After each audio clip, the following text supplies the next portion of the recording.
ਉਧਰ ਆਣਾ ਬੜਾ ਔਖਾ ਹੋ ਕੇ ਦੇਖ ਰਾਂ ਕੀ ਚੱਕਰ ਦੇ ਬੜਾ ਔਖਾ ਹੋ ਕੇ ਦੇਖ ਰਾਂ ਕੀ ਚੱਕਰ ਦੇ ਤੂੰ नहीं मैं गर्मी बड़ी बताई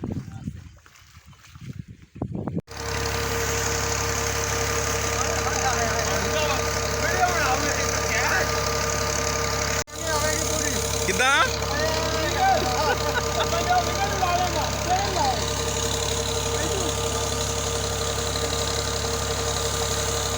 अस्सलामुअलैकुम जी। लो जी खेल पै गई तो और ट्यूबल चल गया तो जनाब आ खड़ा अपना जामा तो हुण इत्थे मकई लगन लगी अज इंशाअल्लाह ताला अल्लाह कर रखे 2 एकड़ का प्लाट आ और दरख्तों इधर इधर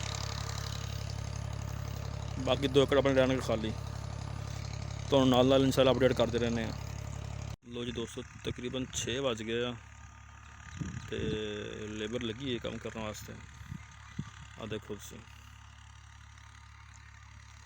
वैसे पानी सारा भर गया आ अपना जवान सुता होया।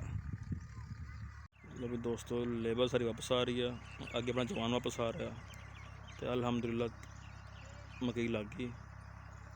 हुण असीं चले घर नूं क्योंकि आ देखो आलमोस्ट मगरब हो चुकी है जी। देखो अल्लाह दे वाले।